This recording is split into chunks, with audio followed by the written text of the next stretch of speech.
Ils ont proclamé des résultats et ils peuvent dire oui, nous avons gagné, etc. Mais je ne suis pas sûr que ils peuvent s'en glorifier.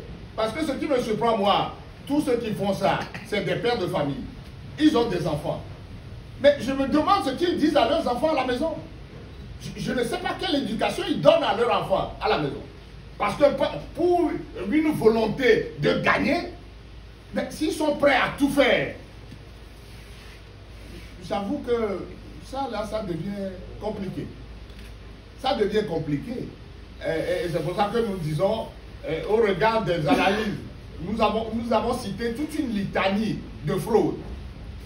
Et je répondrai tout à l'heure à la question, aux questions qui nous ont demandé de faire des précisions, vous donnerons les précisions. Mais de bon, nous disons, nous ne pouvons pas accepter ce qui est proclamé là comme résultat d'une élection normale. C'est pour ça que nous disons qu'il n'y a pas eu élection. Ça, nous on vous le dit de manière sincère et honnête. Ça, c'est ce qu'on peut dire. Alors, vous nous demandez si nous allons, on nous a donné un siège. Est-ce que nous refusons de prendre ce siège? Non. C'est-à-dire que la décision allant dans ce sens ou non, mais ce n'est pas le FDS qui la prendra. Nous allons nous concerter avec les autres pour savoir qu'est-ce que nous faisons.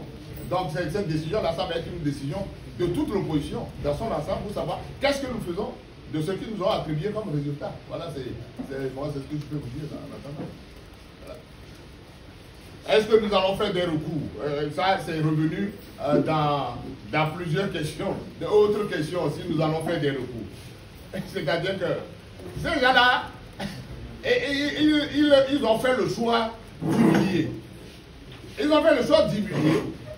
Non seulement ils ont fait ce qu'ils ont fait pour qu'on nous perçoive comme une opposition inexistante, et en même temps, parce que ce que moi j'ai vu de la CENI, de notre CENI là qui dit avoir organisé les élections et qui dit être une CENI indépendante entre guillemets, je ne sais pas ce que les autres institutions de la République impliquées dans ces élections feront mieux.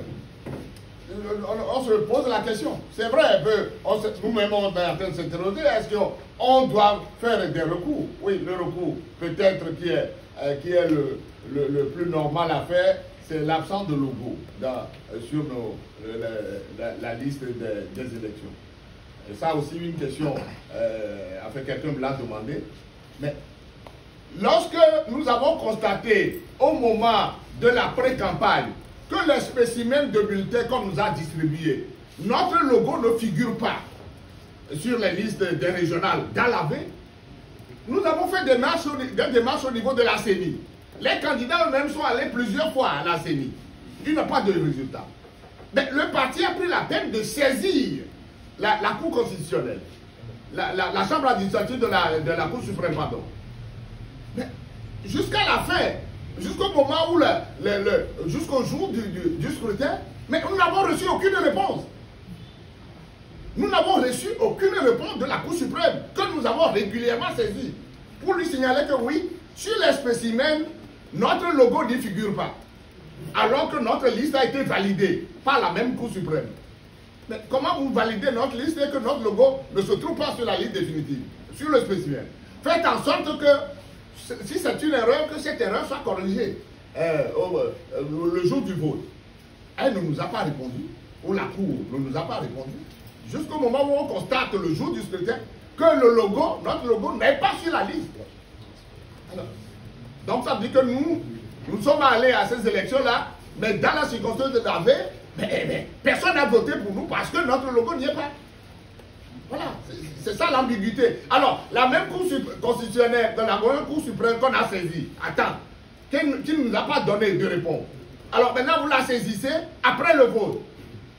Posez-vous la question, qu'est-ce qu'elle fera? Quelle réponse elle nous apportera? Bon, les gens nous demandent, on le fera pour la forme. Mais je sais que vous le savez mieux que moi, que tous les recours que nous avons faits contre des situations anormales dans ce pays pour des élections truquées, la Cour constitutionnelle et autres ne nous ont jamais donné de réponse. Ils vont aller faire leur verbiage là-bas et vous dire oui, en contenance de ceci, et puis à la fin, on dit ah, même s'il y a eu irrégularité, ça n'affecte pas sérieusement le machin et tout ça, et puis c'est fini. Alors, vous allez subir une double humiliation.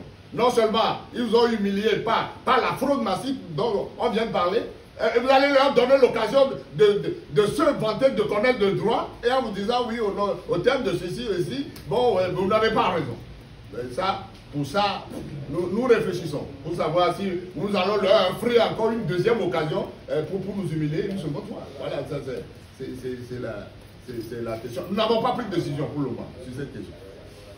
Alors, les localités dans lesquelles les actes dont nous parlons sont passés, mais il y en a partout.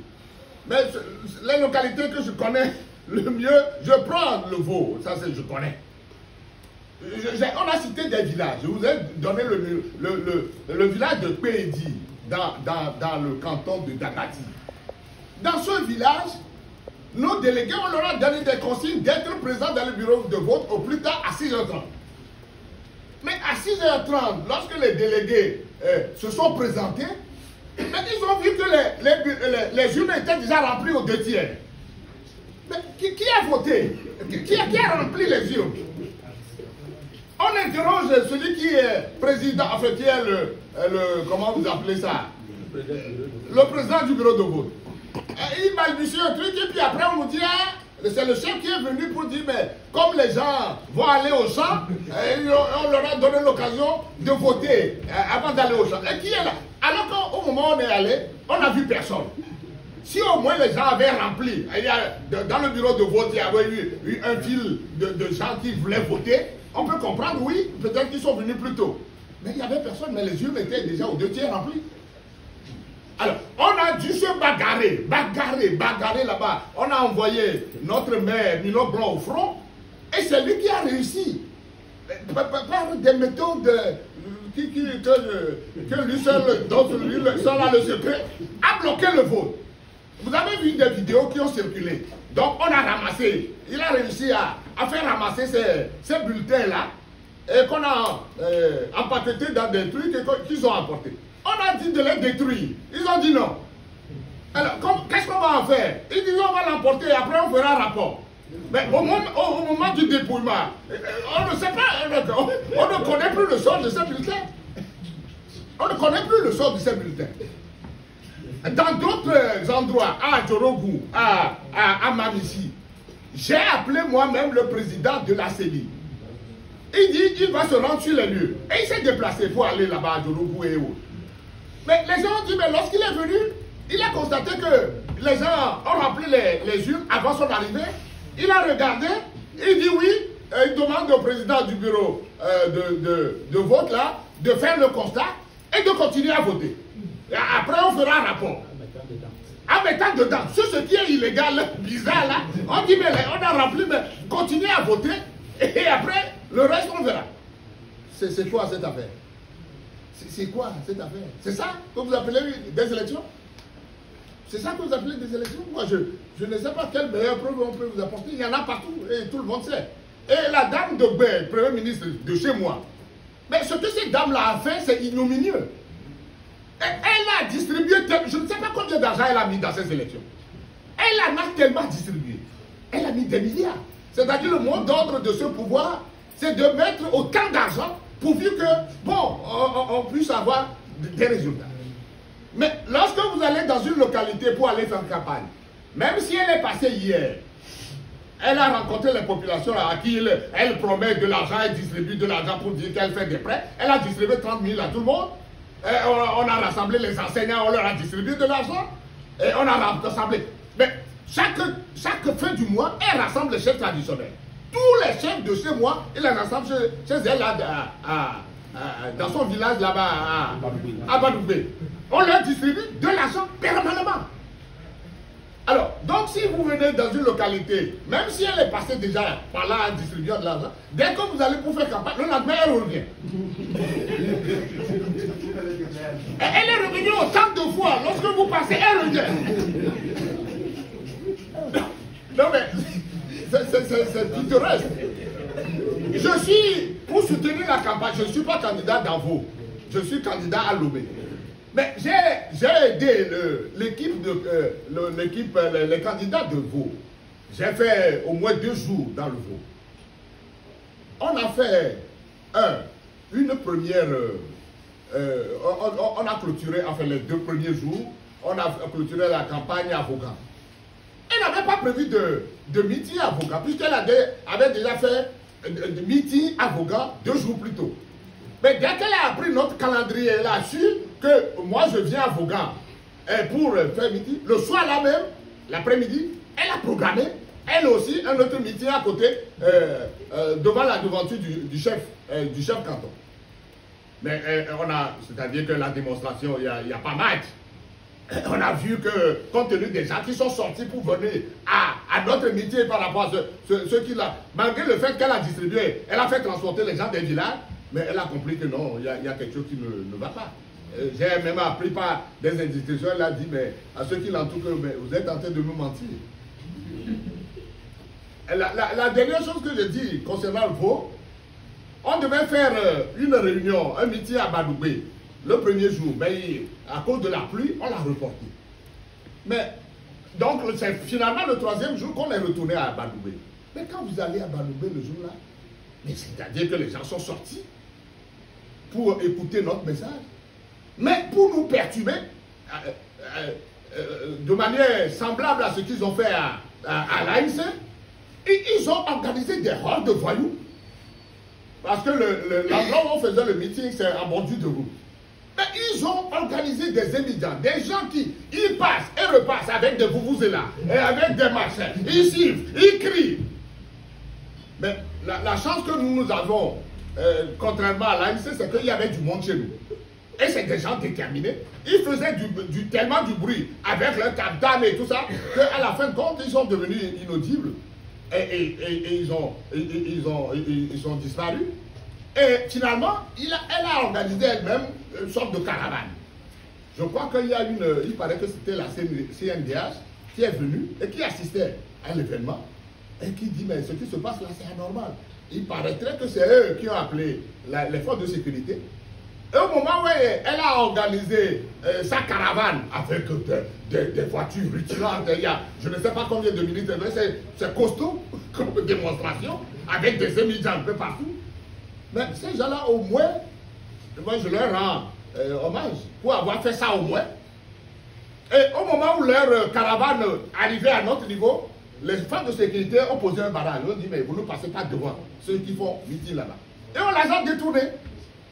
On les a détournés, ils ont été obligés de contourner. Mais je crois qu'ils sont restés là-bas pendant longtemps parce qu'ils négociaient, parce qu'ils devaient passer. Mais les gens là ont résisté et ils ont contourné. Donc ça dit que c'est une méthode de gens qui n'ont aucune dignité. Ils n'ont aucune dignité. Alors nous devons le dire parce que ce pays est en train de sombrer, tel que nous le voyons sous nos yeux. Mais si rien n'est fait, mais j'avoue que chapeau aux démocraties. Je ne sais pas ce qui reste de notre engagement démocratique aujourd'hui au Togo à cause de ceux qui ont pris notre pays comme ça en otage et qui l'entraînent vers le bout. Voilà. Alors, vous avez parlé, pour les actions, j'ai déjà répondu. Alors, le changement, Justin vous demande si nous avons obtenu les procès-verbaux. Oui, les procès-verbaux, on les a.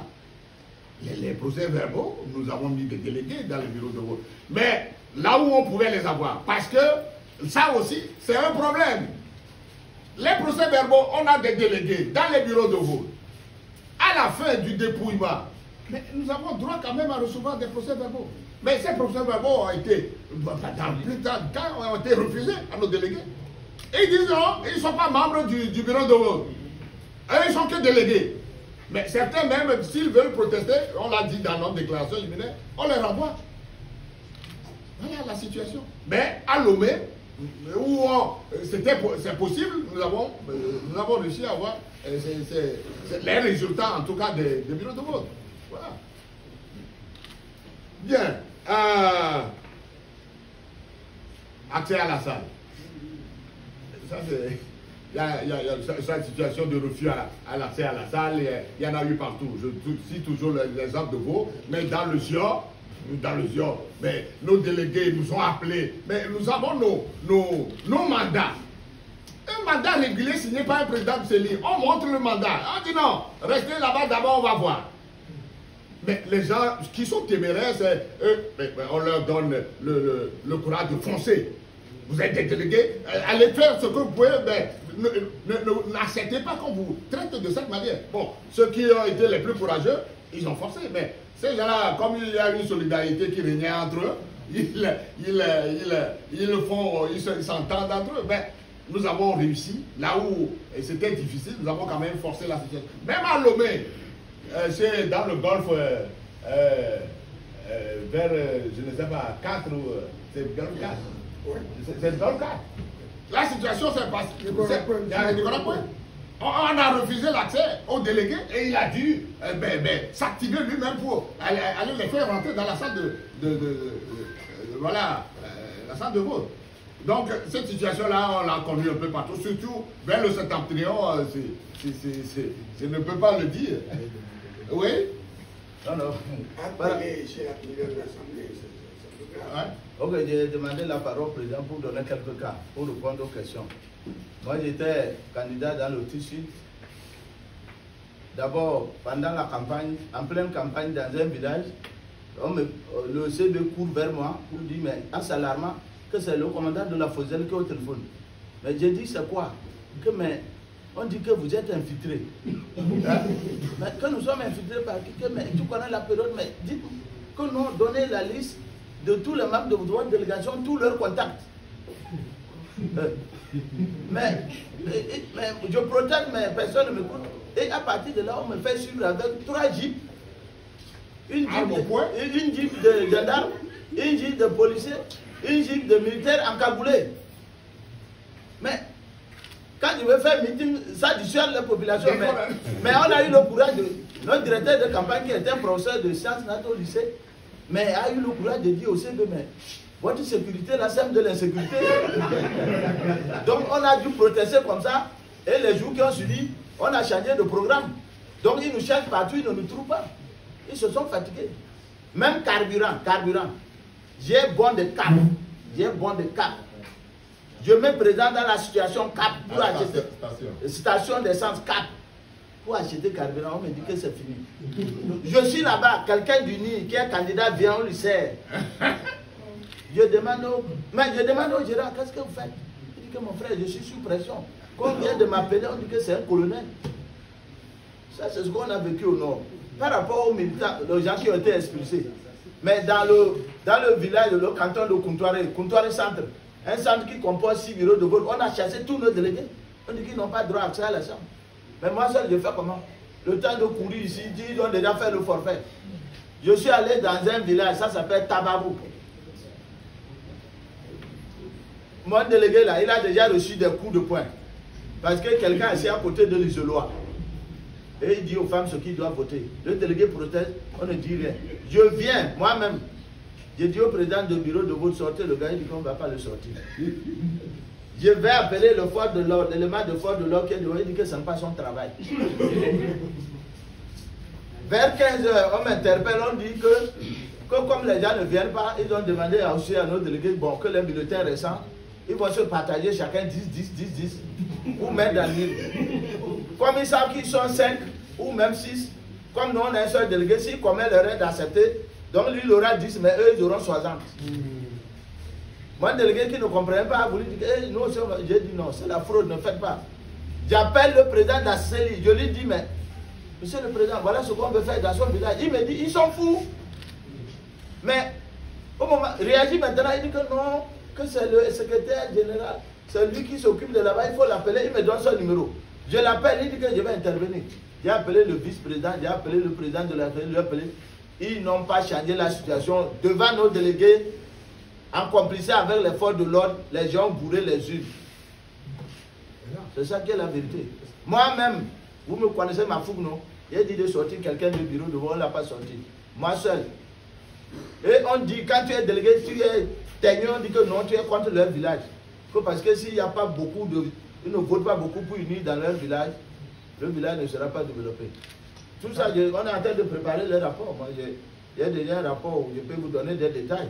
Dans un village, quand on est arrivé le soir, on va dépouiller. Non, le village s'appelle Samti. Non, on dit quoi? On va dépouiller quoi? Mettez ça pour ça. Unis. Dans un autre village, ça s'appelle Kangnou, on a renversé ça comme ça. On a enlevé tout ce qui est opposition. On a réajouté, on a mis 100% émis. Ce qu'on dit là, ce n'est pas de l'histoire. Voilà, président, qu'est-ce que vous avez dit là? Ce que je vais ajouter, le dernier point, la même situation s'est passée dans Mou. Notre vice-président, Passoki, est candidat du parti dans le Mou pour les législatives. Mais dans un centre de vote, à la fin, ils ont fait des fraudes, hein, ils ont bourré tout ça. Mais malgré les fraudes là, au moins ils ont mis des bulletins multiples votés comme ils veulent. Et qu'on laissait au moins 2 ou 3 à l'opposition, on peut dire au moins, ils ont fait semblant. Mais dans le centre de vote, le chef de canton vient lui-même, le chef de canton se présente. Il demande aux gens, qu'est-ce que vous faites là? Il dit, mais on va procéder au dépouillement. Il dit, mais comment? Dépouillement comment? Moi, dans mon canton ici, il n'y a pas d'opposition. J'ai annoncé à tout le monde qu'il n'y a pas d'opposition dans mon canton. Mettez 100% pour tout le monde. Alors, c'est un seul canton. Il paraît que, je ne sais pas, il est assez puissant, que tout le monde a peur. Dès qu'il a fait ce truc-là, mais malgré les protestations, les gens sont pliés, ils ont dit. C'est qu'ils doivent dire. Voilà, donc si nous décrivons cette situation-là. Le cas de Blic à M. Atoyel. Oui. Mais c'est des choses ignominieuses, hein? C'est-à-dire que ce qui s'est passé, je vous affirme que ce qui s'est passé, ce ne sont pas des élections. On ne peut pas appeler ça une élection dans un pays démocratique. Est-ce que nous sommes même un pays démocratique dans quoi? Est-ce que ça ressemble à un pays démocratique quand les gens se comportent de cette manière-là? Alors, pour terminer la série de la première question, vous m'avez demandé que nous avons fait l'autocritique au niveau de l'opposition. C'est vrai. Nous-mêmes, ce qui nous arrive aujourd'hui, je ne dirais pas qu'on l'a cherché, mais nous y avons contribué. C'est vrai, le système en place vole, triche, manipule les résultats, mais nous aurions dû avoir un autre comportement, peut-être pour encourager les électeurs à être plus nombreux à nous soutenir.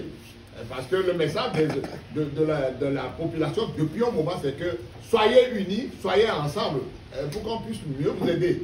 Bon, on ne l'a pas fait à plusieurs occasions, mais comme ils voient que malgré, à cause de nos difficultés, à cause de nos querelles, le parti au pouvoir en profite toujours pour truquer, pour voler, ben, il est arrivé au moment où ils disent, mais bon, ok, nous n'allons pas aller dépenser nos énergies inutilement. C'est pour ça que... Et surtout qu'en cette période-là, il y a beaucoup de nos compatriotes qui ont appelé au boycott. Il y a même une organisation qui a dit de faire du jour des élections de Togo mort. Bon, je ne sais pas quelle influence cette organisation a tellement sur les électeurs, mais il y a déjà des précédents auxquels nous-mêmes nous avons contribué et qui ont rendu la chose comme elles le sont aujourd'hui. Alors, maintenant, la leçon à tirer, nous l'avons dit également dans notre déclaration liminaire. Il est temps maintenant qu'on se réveille. Nous avons une opposition à reconstruire. Nous devons repartir autant. Nous, on ne peut pas laisser notre pays entre les mains de ces gens-là. On ne peut pas. On n'a aucune dignité à laisser notre pays dans la main de ces gens. Alors, dans 10 ans, si on laisse le pays entre les mains de ces gens-là pendant 10 ans, le Togo sera rayé de la carte. Le Togo sera rayé. Parce qu'il ne restera plus rien. Parce que c'est des vautours. Ils sont des vautours, véritablement. Alors c'est à nous de tirer le son de ce qui est arrivé pour repartir au combat. En faisant ce qu'on aurait dû faire. Voilà, je sais que ce que je dis là est difficile, mais nous avons l'obligation de le faire. Nous n'avons pas d'autre choix que d'aller vers cette solution-là. Et dire également à ceux qui sont permanemment sur les réseaux sociaux, continuez à invectiver, à insulter. Mais la plupart de ces gens-là, vous ne les verrez jamais dans une manifestation publique. Lorsque vous lancez des manifestations, c'est des gens que vous ne connaissez pas, que vous ne voyez jamais. Ils sont derrière leur smartphone et ils disent ce qu'ils ont à dire. Mais il est temps aujourd'hui que tout le monde se remette en cause. Hein. Voilà, c'est ce que m'a dit. Voilà.